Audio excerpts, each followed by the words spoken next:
Yeah. Let's do it. All right. Well, welcome to Doodles Sesh for February 16th.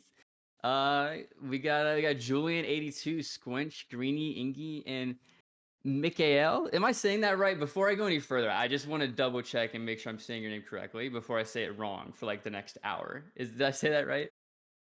It's Michele. Yeah, Oh, okay, all right. So I wasn't super far off. Well, not too nice. far Well, off. Yeah. yeah, nice. I mean, before we jump into anything, like Julian was just saying, like it's been a pretty freaking good week. Like just get like a vibe check from everybody. Like, how are you guys doing? 82. Julian, whoever wants to like kick it off first. How you guys feeling? Hey, Remy, why don't you take the lead on that one, man? You've been Sammy, Remy, Oh, Greeny. Come on, you all all right. you all been Well, killing it. I'll kick it off by saying that this last week for me, Greeny, French Loaf, Aldo, Javi, Robo, No Socials, has been fucking something. It was a grind getting up to studio release. There's always surprises coming up to a product release, and like those dudes hustled so hard all through the weekend, late into the night. It came out a little later than we wanted it to, even, and it wasn't until Art Dude scanned his tapped his G-Shock box and got his G-Shock wearable that all the cortisol dumped out of my body, and I was like, oh my god. And I just like had a week and a half of tiredness rush over me. But the adrenaline of getting that out, getting the studio together, pumping through all that final stuff, and then finally getting it into people's hands was really, really fucking special. And seeing everybody share their stuff on the timeline was just, it was nuts. So I'm surprised that Greeny and I are here to speak with you today, and that we made it through the last little bit. I know the same type of feeling is happening for everyone across the company in different ways, but like we're making it through, and I couldn't be more proud of the crew.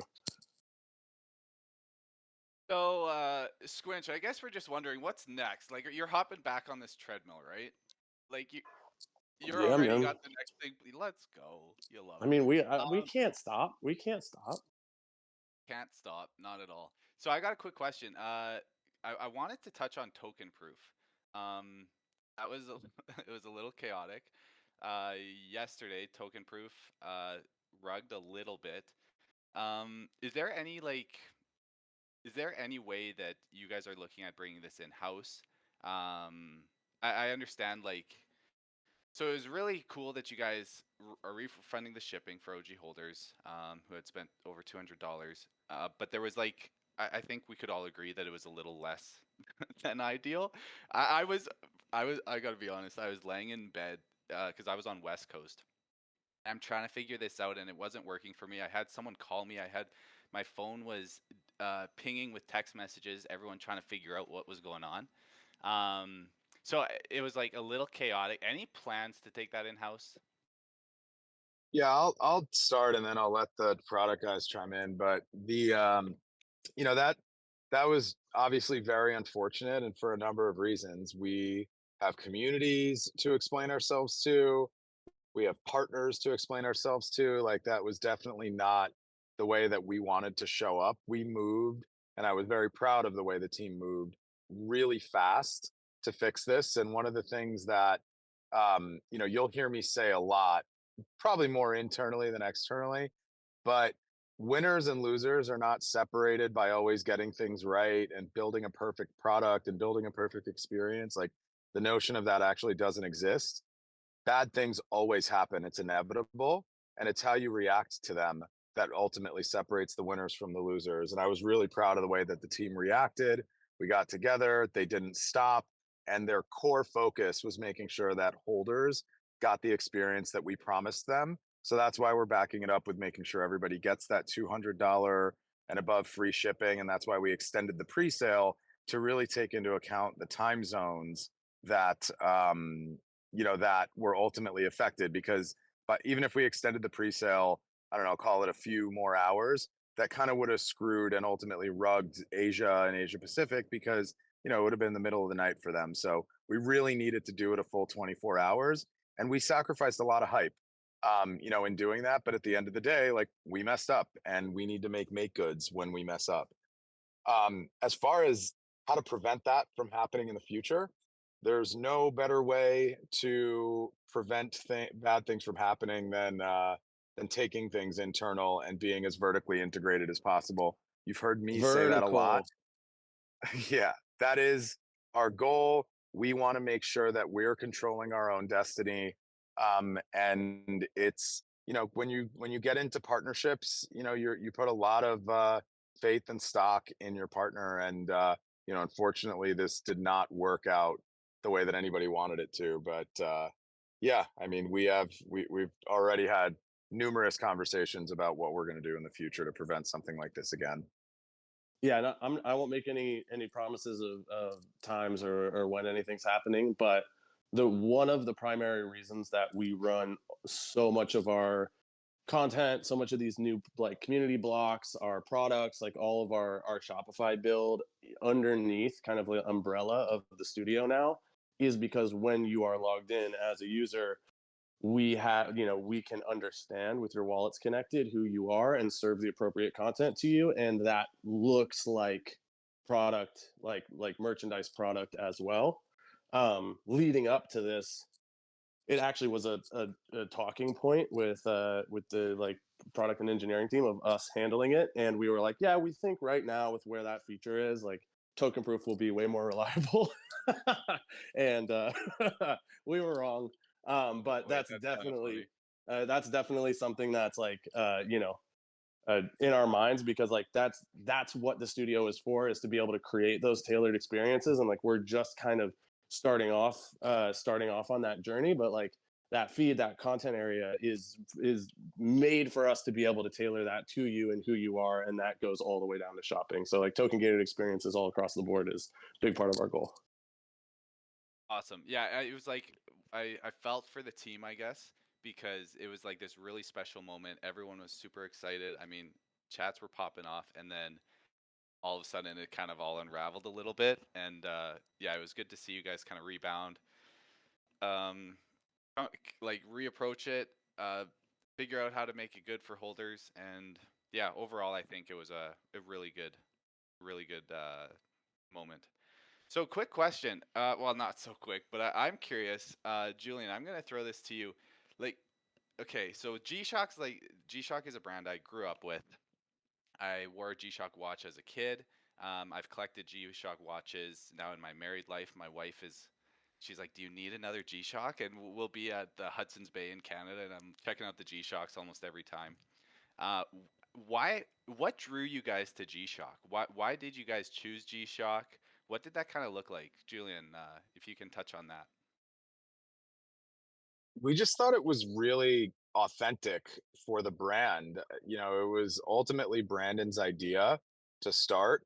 And he, like, versus going for a really luxury opportunity that, would kind of price out a lot of people. Like, we knew we wanted to be premium in brand, but not necessarily the price point. And G-Shock was kind of like the perfect thing to do that. Like, it's very relevant in culture.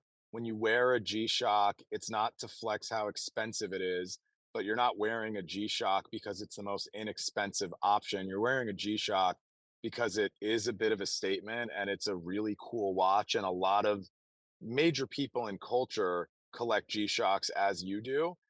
And that was kind of the vibe for Doodles. Like, that's going to be a lot of what we go for, is like, it's very similar to Crocs. Like, sure, it's a value brand, but it's a really premium brand. And that, I think that was where we went with it. We really think like Doodles apparel is just primed for partnership. Like, we have partnerships with a lot of other types of companies coming this year, but Doodles apparel is awesome. And when we can, mix in these pretty cool brand collabs, we think it just goes pretty long way. Well, one thing I want to touch on with the G-Shock, sorry, Pocky, just before you jump in, it was interesting because all my family members who are kind of following Doodles, they all hit me up yesterday and said, "I'm buying this watch," and that wasn't the case for any other Doodle merch. But for some reason, this G-Shock one really connected with them, and it was pretty cool to see because previously I was like, oh, are you guys getting, are you gonna get the Crocs? And no, I'm gonna wait. And okay, what about, are you getting a vinyl? But it was this G-Shock watch where, and like every family member, literally, who is into Doodles, they bought a G-Shock watch. So I think that was, It's awesome. yeah, speaks a lot to what G-Shock is all about. Yo, Pocky, I'll throw it to you. Yo, I was just curious, Julian, because you kind of mentioned like cultural significance and things like that, and like 82 mentioned like collecting G-Shocks, like growing up and things like that. And with how fast the space moves, and not only the space moves, but like trends and things like that change as a whole. How do you guys? I guess basically what I'm asking is like make sure you're making the right decision, right? Like how do you balance between what's culturally relevant right now, what is been around for a long time, and just I'm kind of curious, like how that balancing act and decision processing is made. If you can touch on that at all. Yeah, I mean, you do the best to use data as much as you can, right? Like, where are people spending their time? What are the things that are trending, in the places that people spend their time? But I think the biggest thing internally right now, and this isn't probably like, advice that you'd get in business school or even from kind of like your investors or your board, but we do a lot of stuff based on intuition, and what we feel is right. And it's usually a collective decision with the team. Um, I'd say we're kind of just naturally ahead of the curve given how we all view the world. Like it was really important when we started staffing up that the culture was a culture of, you know, build something great, ship it, move on to the next, and really think about how we get better every single time. Really think about how we can do things differently. The one mandate we have around partnerships is we don't want to be one deal in a lineup of Web3 deals. So if this brand is going to come in and partner with 20 different NFT projects, it's not right for us. Like what we want to do is do what we do and bring a very special experience to the table and be a very good entry point or a very good level up experience for a brand, not just in Web3, but in IP and brand development in general. So I'd say there's not like a specific thing I could tell you about how we stay ahead of the curve. I just say every single person at the company right now really looks to the future, really embraces the future, welcomes the future, does not get scared of abandoning what's worked in the past. It's like one of the biggest pet peeves I have at a company is when people say, well, this is how we've always done it, then it's probably wrong. And that's like, I think that culture.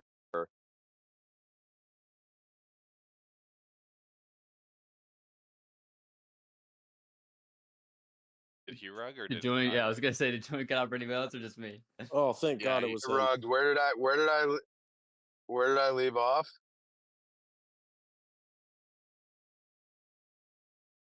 Hello? Your biggest peeve. Yeah, Oh, everything. sorry. Yeah, No, okay, then that's fine. My biggest pet peeve is just when, people at companies say, well, this is how we've always done things. Like, okay, that means nothing. Figure out new ways to do things because you're going to have to anyway. But yeah, I think just building that culture into a company is really important because then that inherently just, you bring people to the table that are always thinking about, doing things differently and getting better. no, Awesome. So definitely. who designed the watch? Is that known? I'll let Ingy and Sammy take that one. Yeah, So I could touch on that one. I mean, it was a it was a bit of a collaborative effort basically between myself, Scott, and Brandon. Hey, Sammy, first off, I think this is our first time talking. You're a legend, by the way. I just want to get that out of the way. So are you, man. So, Everyone's always saying your well, name over here. yeah, and they honestly shouldn't. Please don't gas him up. Like, don't make his head any bigger, dude. Oh, my Like, bad. You too, Pocky. So Sammy, quick question. What what drew you guys to the alien for this collaboration? Because like it was really cool how well, and as an ape holder, I got to be honest, I'm kind of curious how we can gas up the apes a little bit. But how did you guys come to, you know what, the alien is a perfect Doodles character for this collaboration, and I think it's been cool for the alien holders. I've been talking to a couple of them, Ultra Para, Incog. It's a really special moment for all these alien holders. So I'm curious, like, why the alien? What drove you guys that direction? And then kind of what was the creative process behind creating this watch? Because it was different. That I was expecting a different looking watch if I'm keeping it a buck. So I'm just kind of curious what the process was all about. Man, you teed me up perfect. I'll answer that in reverse, man, because I think you know, the way we approached the design of the watch was I mean, this thing we started work on this whole like almost a year ago or something, you know, like it was sort of middle of last year when I started sort of working on the design for this. You know, Brandon hit me up about the collaboration, and then we immediately touched base with Scott and we started throwing some ideas around. And you know, I was immediately really excited because, you know, it sounds similar to you, man. I've been a bit of a Casio fanboy since I was a kid, and it's like, as far as collaborations go, like I feel like it's almost like a bucket list kind of Wait, Sammy, collaboration. before you go on, do you have the calculator watch yet? I have two, man. Yeah. Let's go. Okay, sorry. One for each wrist. That's it. Yeah, I got one around my ankle. But yeah, it's like a, you know, it's obviously, I mean, you know, Brandon and I particularly, you know, we're into our sort of streetwear, and the you know, it's still such a culturally sort of relevant brand for that. You know, they partner with like all the interesting brands, and everybody wants to have a Casio. So it kind of felt like we were getting paid our dues a little bit once, you know, this was available to us. But, you know, as far as a brief, you know, for designing this, I mean, Casio came to us like completely open. They gave us the 6900, which is obviously like super iconic silhouette as the template, and they just said, hey, you know, just do your thing. You know, we love Doodles and want you to do what you want to do with it, which is sometimes a great brief, but can be a bit of a killer too, you know, because it's like a blank piece of paper, you know, and I like an open brief, but you know, I figured out pretty quickly we needed something as a starting off point. And weirdly enough, I kind of ended up using Crocs as a starting point, but not in a sort of reference like in the traditional way. You know, like we were coming off the back of that Crocs partnership, which was such a huge moment for us, you know, and such a fun, irreverent, like kind of almost a bit sort of tongue-in-cheek kind of collaboration moment. And I felt like it would be easy to kind of do what we did for Crocs, you know, lean on the pastels, get the rainbow camo out, and, you know, just fully color block something in all the sort of the Doodles colors. And I'm sure people would love that, but something that I'm always thinking about when handling creative direction at Doodles is I want to make sure that we don't become predictable. You know, I want to make sure that we make sure that we're surprising people, and we don't think people, you know, don't want people to expect what's coming next. And it just feels like a great opportunity for that, you know, because I do think there's a lot of value in creating consistency, and you know, with your brand identity and your aesthetic, you know, something that people can you know, spot a mile off and associate with and attach themselves to. But I also think there's a huge amount of value in just sort of, you know, trusting your audience and your fans and your groups to kind of like be along for the ride while you try new things, you know, and experiment. You know, sometimes for the better, sometimes for the worse, but like hopefully the fun and the authenticity will come through there. So that all being said, you know, we thought this would be a nice opportunity, Scott and I, to really like pull back and go a lot more restrained, a lot more minimal. The art of reduction is a topic that Scott and I talk about like weekly, you know, whether it's illustration, animation, physical design, you know, like, you know, being confident with using fewer details, you know, and removing things that don't help you tell your story. You know, anything that doesn't have a purpose, like, can you lose it and still maintain what you're aiming for? And, you know, so we went with the, you know, just like a full green block on this. You know, we wanted to still ride the sort of the touch grass idea that we were still really enjoying. And you know, we had that new logo as well. I don't remember who it was, but somebody called out that the packaging had the old logo on it, and that's because this has been in production for so long. But we managed to get the new logo put on the watch face, which was super important to us. But it's such a beautiful monogram. It stands out against that pink really well. And you know, the backlight just being that minimal smiley, a few illustrative touches on the band.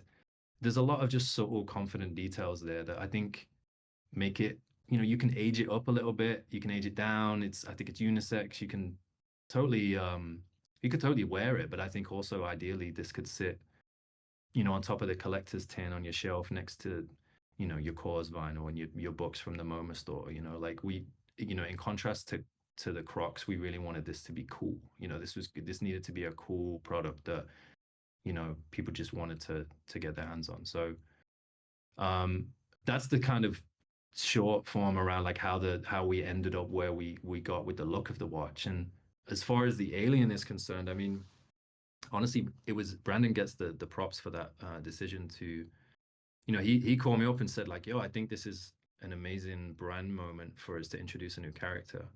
And he had this idea of like space and time, and like everybody's a fan of the Alien, you know, and I'm sure, you know, the plan is for every doodle to get their moment, but it just made sense, man. And it's, you know, the Alien's different enough to feel like a nice little palette cleanser, and, you know, a little bit of a contrast there.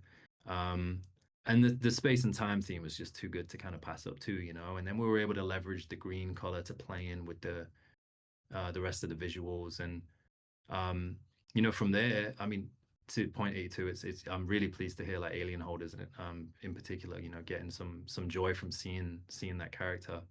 But it really spawned, like, all the content spawned from the Alien then, you know. And we really only touched on some of the world building with Crocs, and this time we knew we had to really level it up. And you know, I think we managed to build a world around this character, and we've set a bar for that now, which I'm really excited to try and meet each time, and hopefully exceed. And I think, just I'll finish here, I apologize, it's a bit of a rant, but one final thing on this, like, because honestly, like, as far as seeing how well this campaign has been received and all the visuals and animation, I think my favorite thing on top of all of this is honestly the audio. I know Michele is on here, but Michele is the guy, along with Simon at Take Your Medicine, who's been responsible for you know, all of the sound design and creating that sort of sonic identity for us. And like, to see and hear all those tracks behind all the content, it just rounded off the whole thing and made it into this really beautiful world building experience that, like, really needs like as much credit as all the visuals and physical stuff, because it's so good. And yeah, he's an incredibly talented young man. But yeah, I could talk about Michele for hours, so I'm gonna have to stop. But that's No, some of the process, man.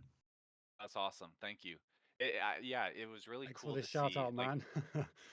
it was Course, really bud. cool to see how the community really rallied around this, like, new approach of bringing holders along to be a part of the storytelling. Like, I think about when you guys brought, or all the Alien holders posted that cipher. It was just a really cool moment. Is this, Julian? I'll throw this to you. Do you plan to do this in the future, like in the upcoming collabs and campaigns? Are you looking to kind of give this moment for some other holders in the community? Is that kind of a strategy that you guys are looking at? I think without saying anything too directly or give away too much, like, community co-creation is a core focus for us moving forward, and being able to, you know, like, create rewards, you know, for people that inspire, and NFTs that inspire the campaigns, like big campaigns, especially, like, think merchandise, think major media projects, think brand partnerships. We're going to want to do similar things every time. So there's a lot more of this type of activation coming. One thing I'll say also is Sammy touched on world building a lot, and the, like, what happens in the creative. Like, Cinna asked a question in the chat. You know, I thought the theme was touch grass. I don't understand the Alien. And, you know, I kind of wanted everybody to pay attention to the first spot that we actually distributed, where the Alien walks out of its ship, and as soon as it touches the terrain of this planet that they're on, the grass started to, you know, kind of populate the you know, the terrain around him. And that's, you know, like, that's a little bit of world building right there. That's a little bit of lore. It's a little bit of story. And one of the things I keep preaching on these podcasts, and when people ask, storytelling is not, it's no longer needing to be so narrow and linear. We can drop some storytelling and some lore in a partnership. We don't have to wait for a TV show. So the whole point is that our world is going to be building in a million different directions. And just because one thing happens over here in this brand partnership doesn't mean something else completely different can't happen over here in this movie, or vice versa. And they could be completely connected. But at the end of the day, the point is that we are creating an immersive storytelling platform that with every single thing that we do, every piece of content we produce, every single merch line we put out, any experience that we create, there is going to be story built into it. And there's going to be things that you should be paying attention to as a core member of the community, because it all means something long term. So I think that was a really cool thing that the team nailed, was the storytelling piece of this, and what a little bit of what you can expect from, you know, the alien characters in the future. So that little bit of fun, and I know that wasn't the full question, but I hope I answered it in the first part. No, definitely. I think. Or go ahead, 82. I don't know if you wanted to jump back in. Nope, no, you're good. Run it. Okay, cool. The next, I was actually gonna kind of tag onto that, because like with story building, one thing that's been super cool for me to see. One, first off, I think like everybody, when they saw the aliens tweets going out, or the alien holders tweets going out, was super sick. So I just kind of like wanted to say that and note it, because that was awesome to see, and I definitely think it got a lot of people in the community excited. But one thing I think that like this kind of like woke up with a lot of people is the portal, I guess, Doodles can allow between like physical and digital goods, right? And initially we saw with the Crocs box, it was an email claim, and now with G-Shock, it's a IYK, excuse me, chip. And with like the kind of refocus on the Stoodio being mobile, I'm just kind of curious if that was like super intentional with it being that way, or if that was just kind of the next evolution within that, and what that process was kind of like. And if Squinch could also kind of answer that as well, that'd be super cool. Yeah, I mean, I can speak to it a bit. Like, really, so we had a lot of thoughts and feedback that we had from just the fucking butt ton of people who went through camp, and all of you guys, and the 30 billion candy tickets that everybody made on the beta. And a lot, like, there were some direct requests for mobile first. There were definitely no requests for mobile first, like with NFC in mind.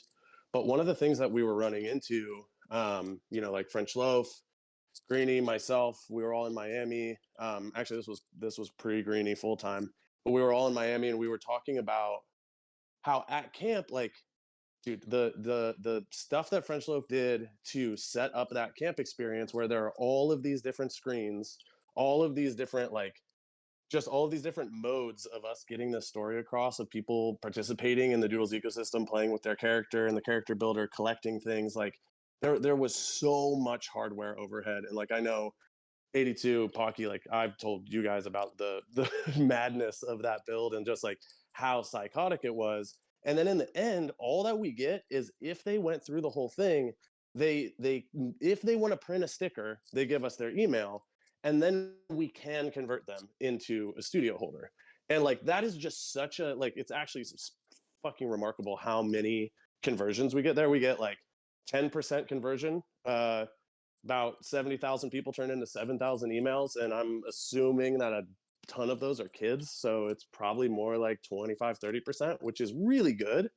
But we were all meeting, and Julian was just like, well, why can't it just be the Stoodio? Like, could it just be on your phone? And me and French Loaf just like had an epiphany and ran away into a conference room and just started like hustling on that. And a big part of that idea of being able to bring this physical and digital stuff, like the beautiful things that Mackenzie puts together, and like these products that like Sammy and Brandon and the guys do, is being able to connect that physical and digital. And that happens in two ways predominantly, like in this current era, and that's a QR code, or it's an NFC chip. And both of those things, I don't think you can scan a QR code with a laptop. It'd be pretty fucking hysterical to watch someone try to do it.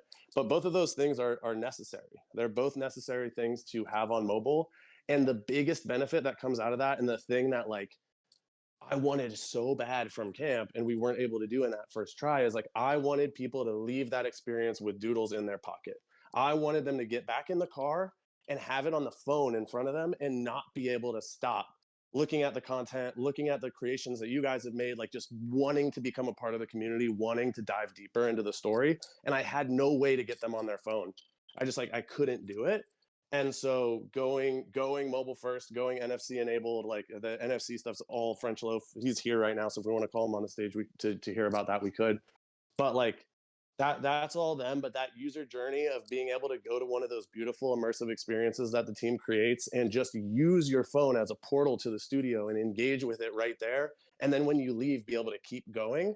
That is the onboarding mechanism that we really wanted. And like mobile first, NFC enabled is like 100% necessary to make that happen, especially as we move into the future.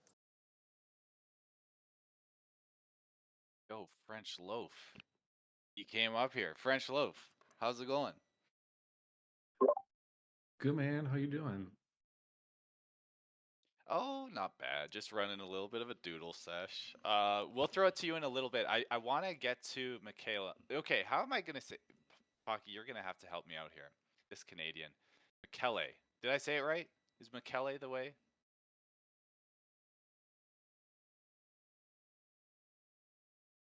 I'm not, I'm not sure if that's I can't jump into to verify his name. That is exactly He right. might not be hearing you.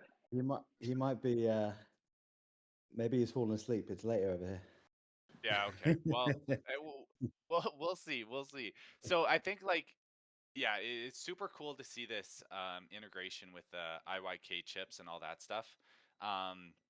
Now, there's something that was teased a little bit. I don't even know all the details about it, but with this, the alien vinyl, you're gonna be there's these vinyls attached to it apparently. Anyways, which were created by Take Your Medicine. Now, Take Your Medicine, I don't feel like we know a whole lot about it. So, Michele, if you are here, I would love. I can't I'll jump in. He can't hear you 82, but he'll be able to hear me. Oh, So okay, run it. yeah. I can hear you. Michele, all right, we'll go get a little one-on-one time with you, my guy.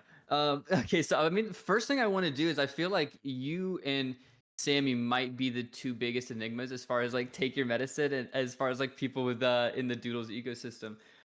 So before we kind of like jump into anything specific, could I just like ask you like talk about yourself just like for a few minutes real quick? Again, like how did you kind of come across this? Did you know someone who approached you on the team, or what was that like? And just a little bit about the creative process behind this, dude. Yeah, I'll do a little intro, I guess. Yeah, my name is Michele. I'm a music producer, artist. Released a lot of stuff under the pseudonym of Bonat. And we've created Take Your Medicine about a year ago, together with Ingi and Simon, which is not here.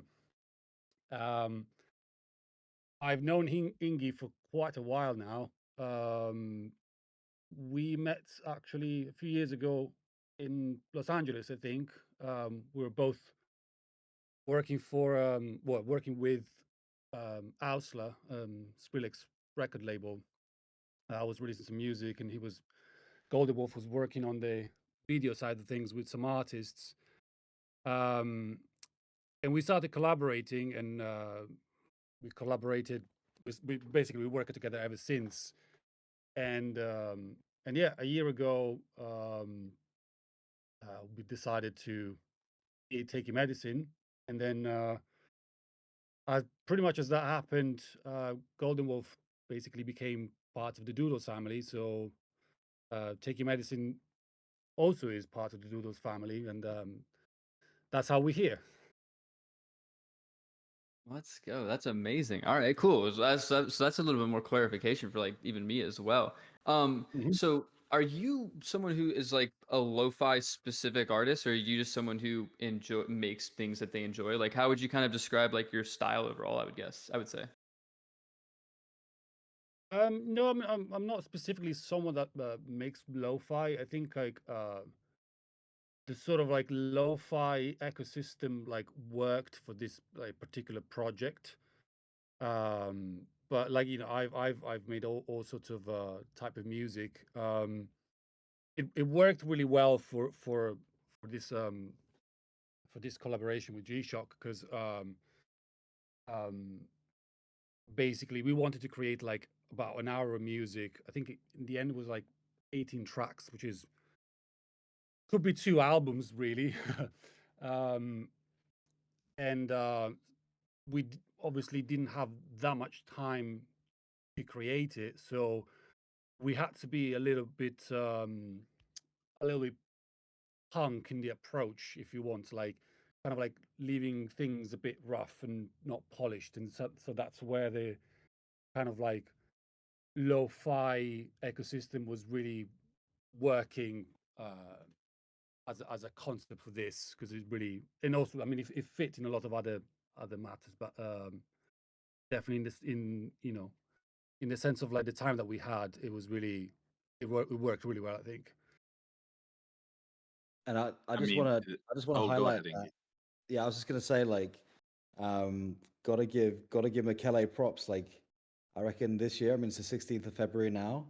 He's probably produced like 3 albums for Doodles in the amount of stuff that he's done, like all the social spots, the lo-fi stuff. Like, you know, it's an immense amount of music and so many different styles. Like, it's so good. I mean, like, If It Fits, It Sits is his work as well. So just yeah, I wanted to give him some props for all the really cool stuff that he's been doing. Well, it's really easy when you're working on like amazing stuff, and like you never stop being inspired. So it's a collaborative effort. So it's been fun. It's definitely been very, very fun 12 months. I mean, I've been asking for a Doodles lo-fi stream for like the longest time. So when I caught wind that this was finally happening, I was absolutely pumped to hear it. And I watched. I'm gonna sound like such a nerd, but I watched through it. I know it's terrible. With my family, and like it's just, I think it just fits so well. It all just is tied together so good. But I got a question. So we were on the road, and I was running out of data on my phone, and I was like, "Oh, I'll stream it on Spotify." Are there any plans to take this like from YouTube onto Spotify or Apple Music or any of those platforms, or are you looking at primarily just keeping it all in one place on the YouTube channel? No, there's plans to put it on Spotify and Apple Music. I don't know exactly when, because we had to be really quick. And of course, like YouTube was the perfect platform to do things quickly. But it will be on Spotify. I don't have the answer about when, but very soon, hopefully. I hope very soon. Oh yeah, I can that's give you perfect. a little more like insight into just music in general. Like where, Doodles Records is ultimately going to develop, and I'm not going to give away too much right now, but Doodles Records is ultimately going to develop into a catalog that all of this stuff is going to be part of. In addition to the stuff that we're doing with Pharrell. So when you go on Spotify and you're gonna, and you search Doodles, like, there will be a lot of content as a music fan for you to enjoy. And that's not just Spotify, that's, all the DSPs, the streaming platforms. Aki, you caught that, didn't you? I mean, it was quick, it was slick, but I think I did, dude.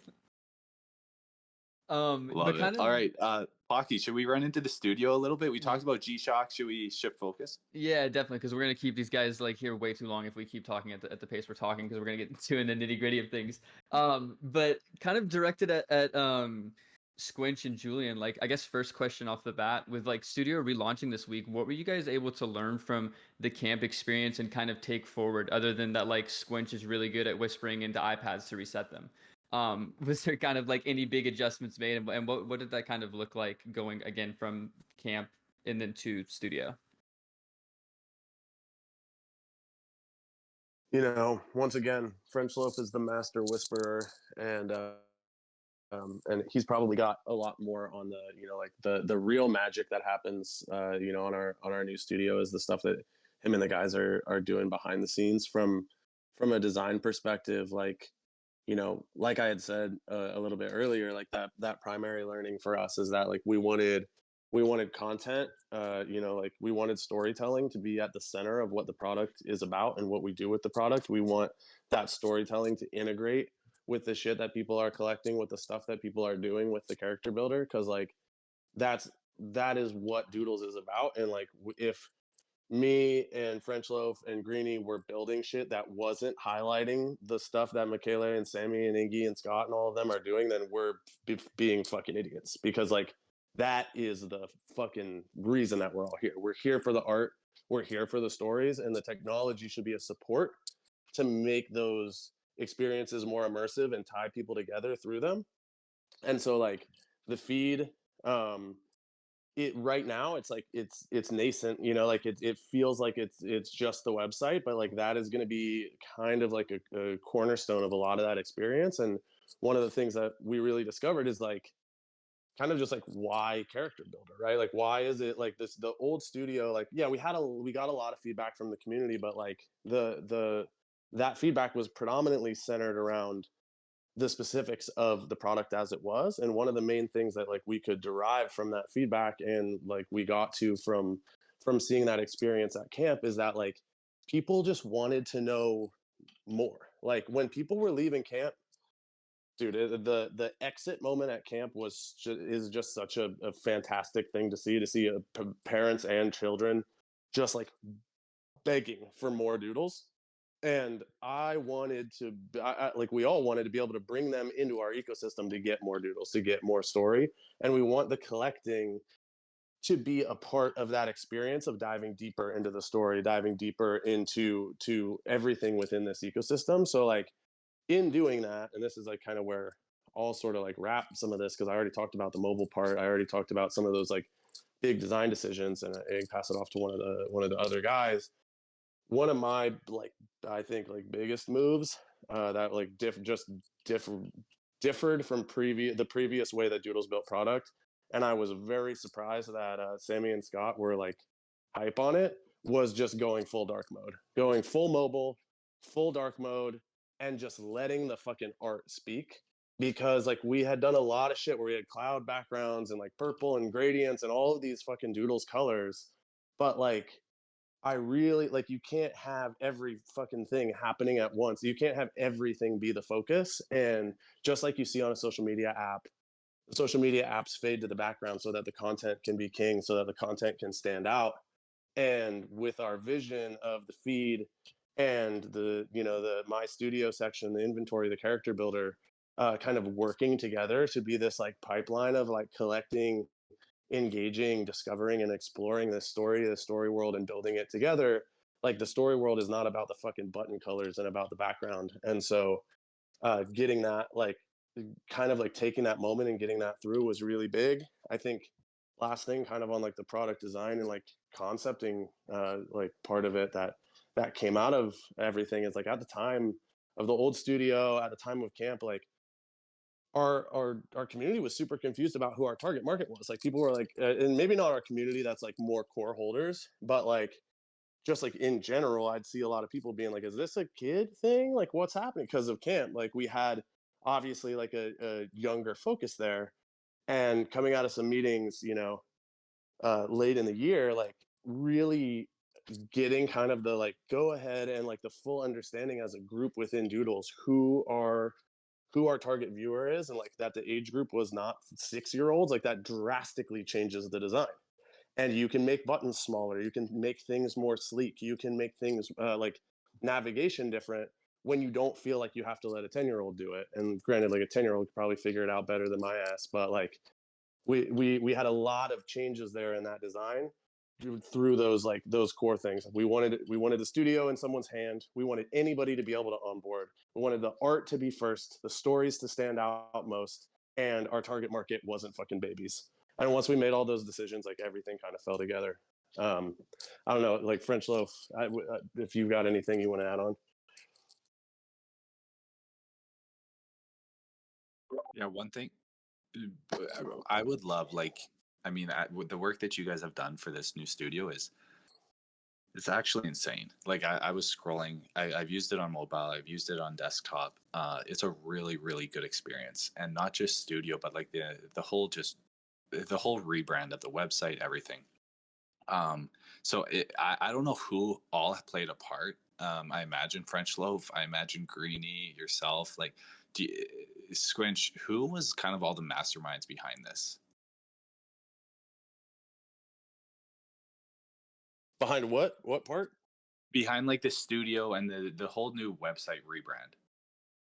I mean, I Like- did. Okay, so basically, like I said, I came up with the feed a long time ago, and Poopy liked it, and then fucking French Loaf went and he built like the core system to the feed in a weekend because he's a fucking psychopath and a genius.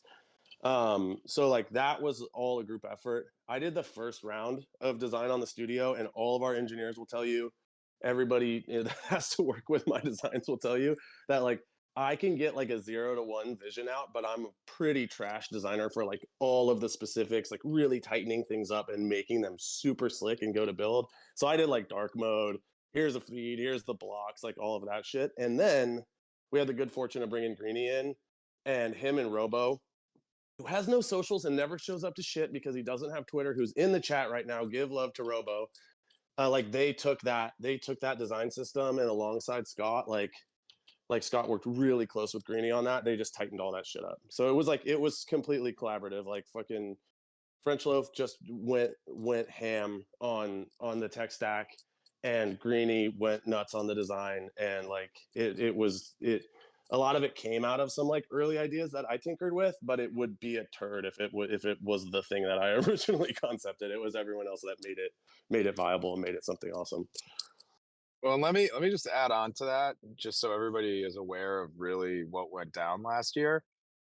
The beta product that you saw in April of last year got completely torn up and thrown like it threw away. And the amount of work and how fast that this team worked to put it out, like it was remarkable how quickly everybody moved. So the engineering team, the product team, the design team, everybody that put this thing together deserves so many flowers, because it just was not going to evolve the right way if we didn't tear it all down and build it right back up. And it was the right move. It delayed things a bit. We had a lot of internal stuff to get through last year. We did it, and I think you're going to start seeing like the cadence of things moving at a much quicker rate moving forward. But it seems like they've been working on this since last April. That hasn't really been the case. What we've been working on is but I want to throw some flowers that way, because it's been a gargantuan lift to get this thing out and to get it out well. Yeah, and that's why I wanted to bring I'm like somewhat familiar in the whole development world, and the experience that I had, it was just like, this is really, really well done. So I wanted to give props to the entire team and give them their moment. French Loaf. Yo, Hey, yo. girl. Goat Loaf, how's it going? It's great. It's great. I'm just over the moon thrilled that Robo is in the chat right now. This has made my entire week above the release and everything else. So French Loaf, can you get him a Twitter chat or a Twitter account real quick? Just fire one up. Then we can't call him Robo No Socials, so it's gonna be hard. That's true. That's a fair point. Anything you want to touch on with the Stoodio, French Loaf, before we shift gears a little bit?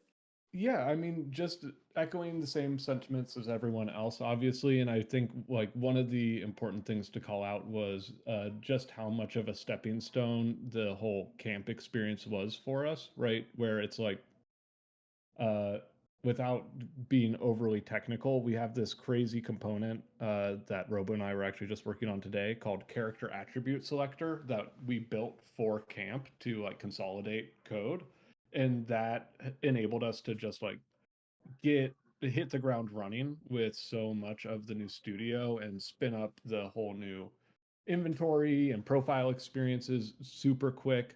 Also not in the chat right now, we have Javi and we have Aldo, who just like totally have like gone above and beyond on every little piece of this.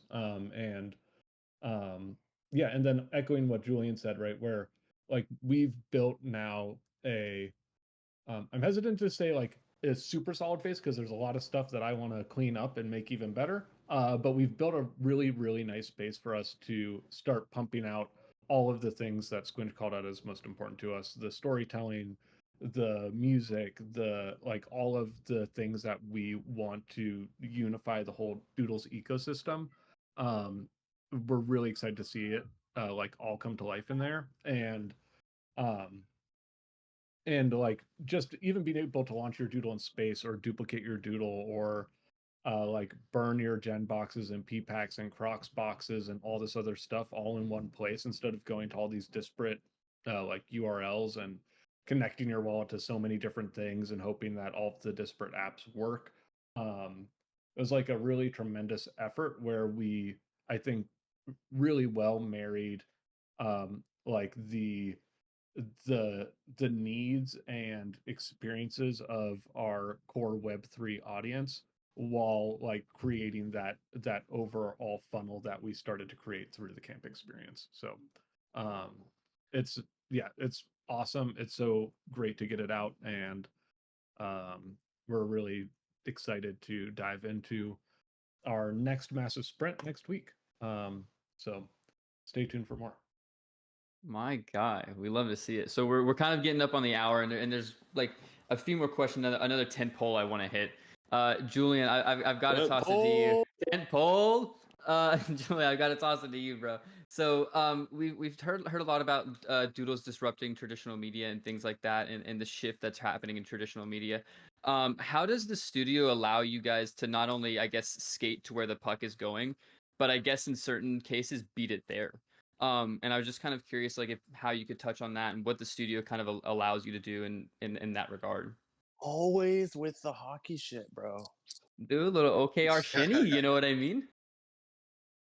I mean, I could take this one, but I feel like, like Remy, Ingy, why don't you both kind of school everybody on how we're thinking about the media space, how we're thinking about. I feel like everybody's just heard me talk on like every podcast in space for the last 2 weeks. People are probably sick of Dude, my voice. So round of applause for Julian's fucking voice, though. He was sick That was as great. hell the last couple weeks, and he did like 950 interviews. So everybody, I can't see emojis, but just everyone give him a round of applause because this guy never fucking stops.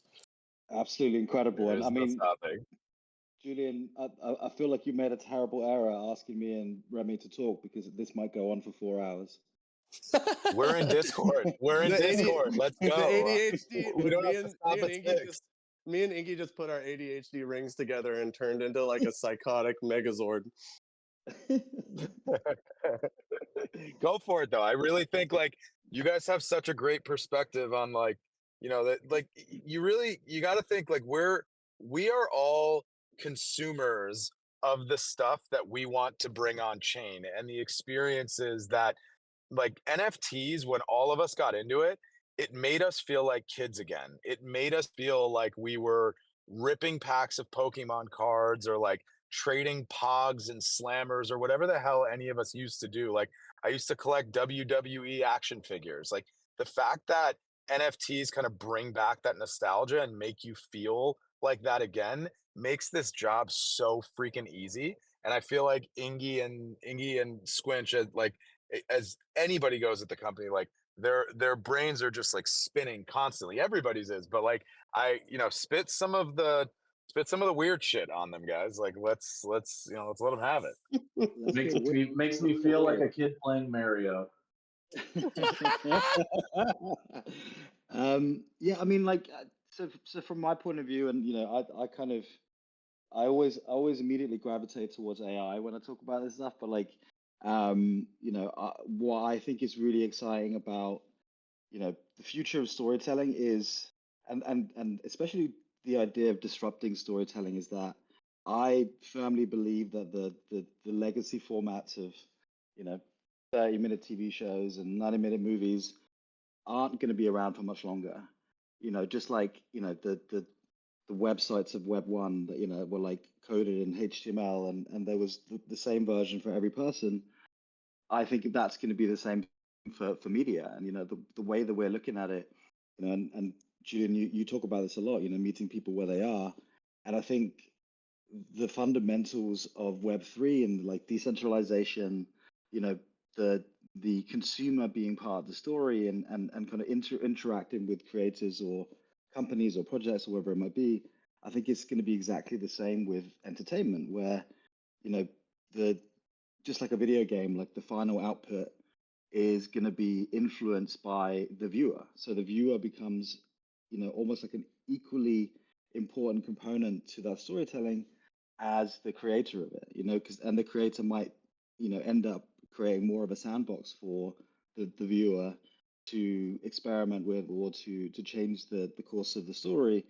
And I think that, that's kind of, I mean, mine and Squinch's conversations go in a lot of different directions, but like I think that's kind of like the the fundamental of it, and there's a lot of kind of like technology I think we can layer on top of it, but like this idea that we can create something that isn't just like a projection out into the world or a billboard, or like a video broadcast on some platform. It's something that can be put together by a lot of different people that aren't just the people that control it, but it's kind of created by the masses and in different interesting ways.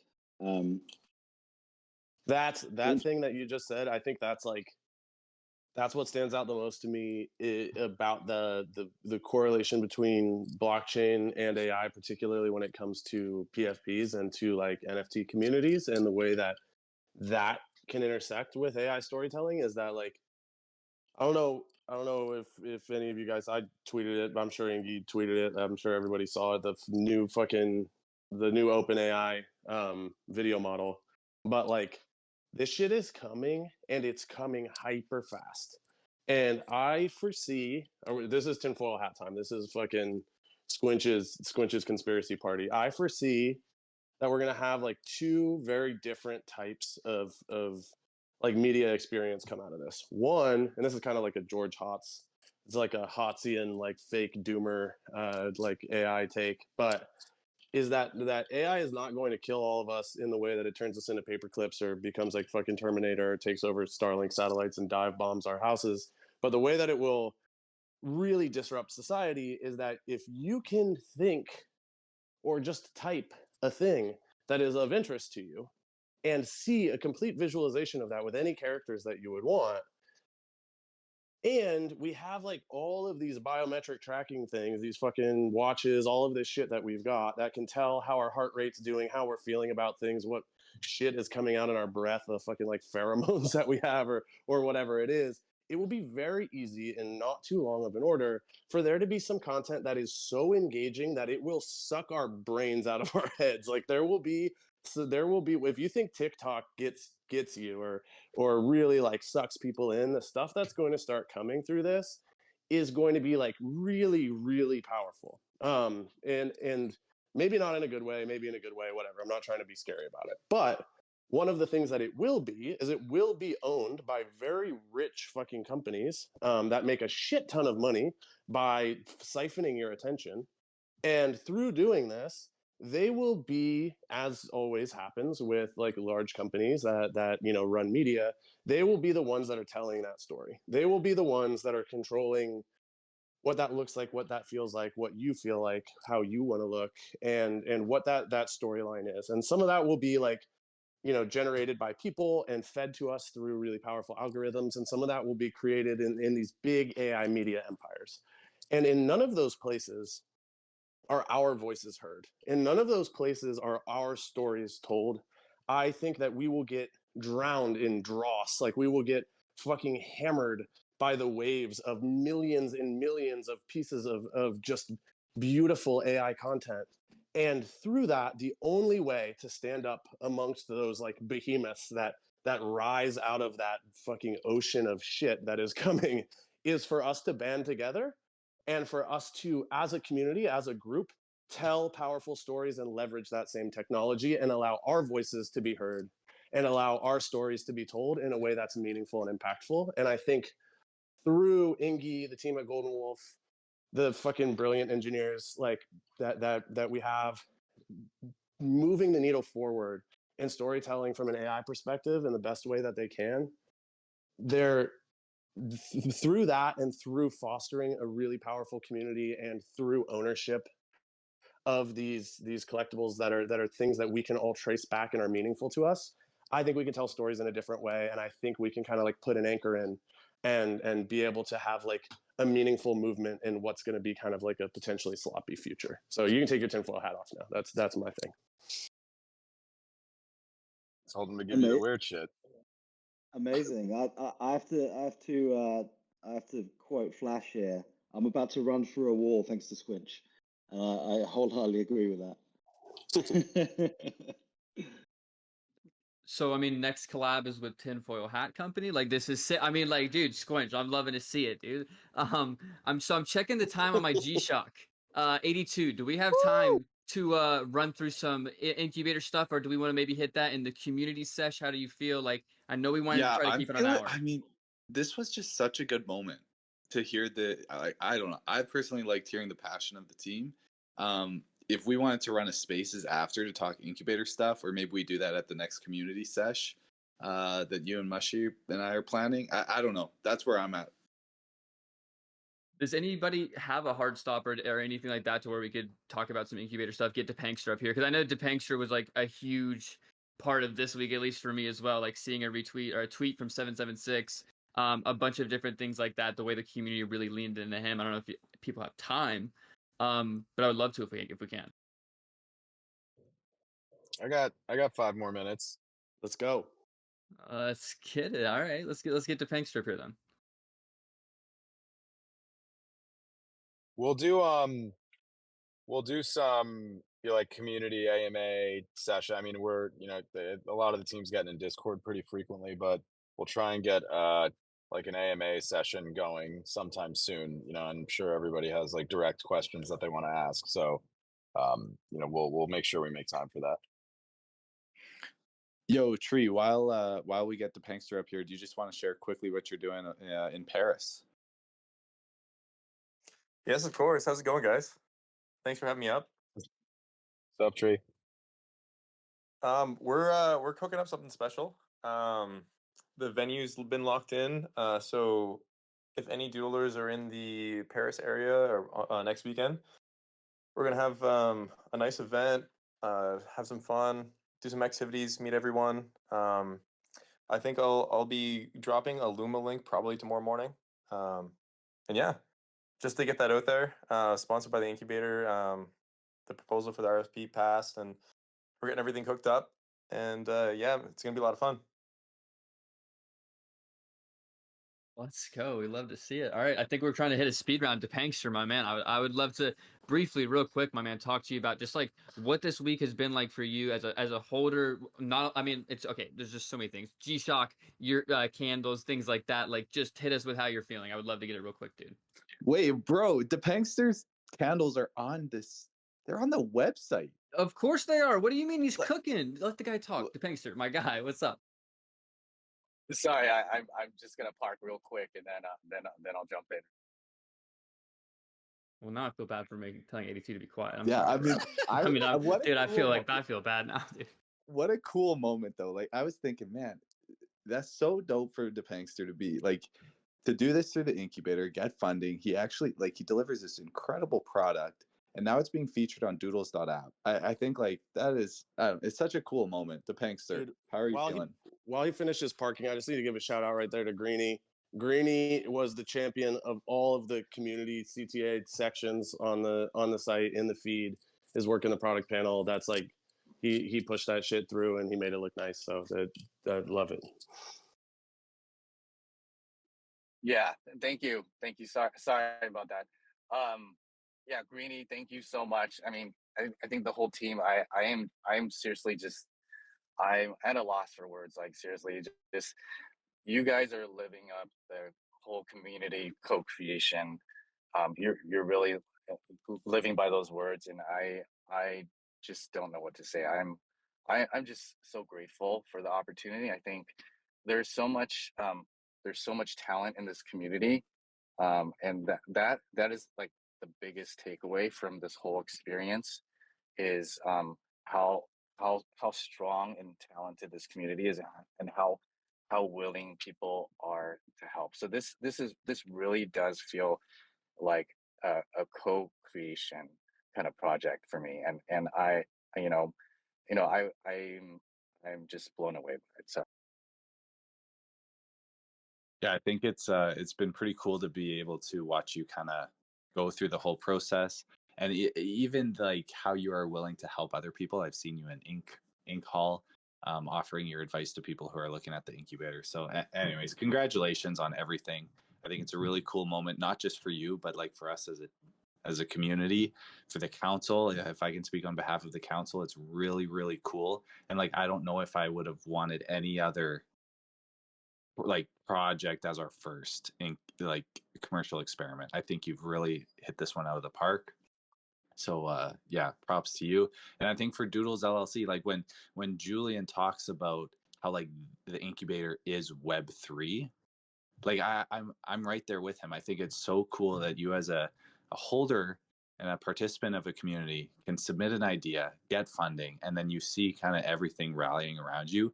I mean, with Charles, with the photography, I know Kyle did some photography with you as well. And like, I think Art Dude worked with you in the art. So it's like all of these things to be able to see this, like this is community building. And I think it's really unique to what Doodles has going. And yeah, very, very thankful that you were a part of kind of paving the road, I guess, for other people to follow. So thank you for all you've done with Toastico. no, thank you, appreciate that. And I also want to specifically like shout out Mushy.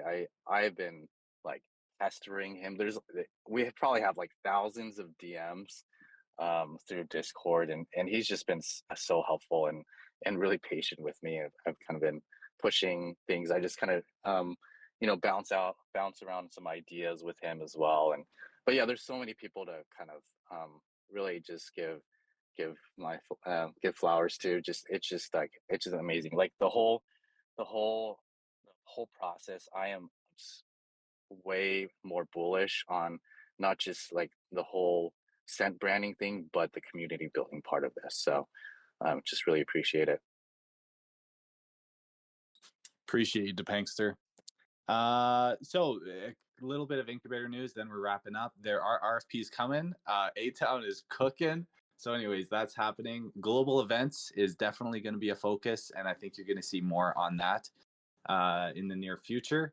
And yeah, we have an internal date set for when we're going to reopen the incubator. So if you're kind of waiting for that to happen, we kind of have a date set along, and we are good to go. And I think Mushy's suggesting a group hug goodbye. I don't know about that one, Mushy. We might just have to wrap it up. Pocky, what do you think?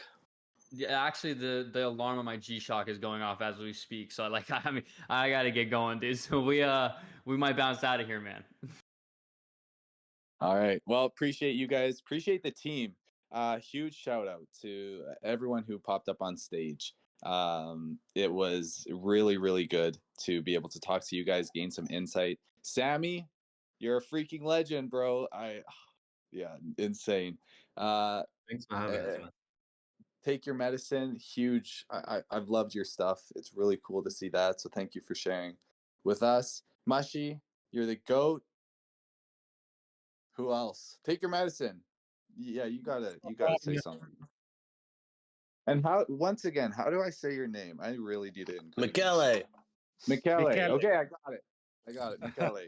Yo, Squinch, your curse jar or cuss jar is pretty. I don't know. French is keeping track. Gosh darn it, folks. I didn't think it was so bad. I'll be more careful. Thank you. Yeah, I appreciate it. Yeah, thanks. We're gonna get a jar at the next one. Yo, Sammy. Tree, Ingy, good luck. You're busy, Ingy. How did you swing this too? How did I swing what? How did you swing? It's because he's fucking dead. Yeah. You know, just moving house in the morning, and then session in the evening. You know, that's how we roll. Are you done the moving? Is it all done? I mean, I'm surrounded by boxes, but they're in. They're in. Let's go. All right. Greeny, Mushy, everyone, appreciate you guys. Julian, I don't know. I hope I didn't miss anyone. With that, I think we're wrapping. Mushy, do we get music? I think we just wrap, man. All right, love you guys. Take care of each other. Peace. Have a good one. Thanks, guys. Thumbs up. Peace. Appreciate you guys.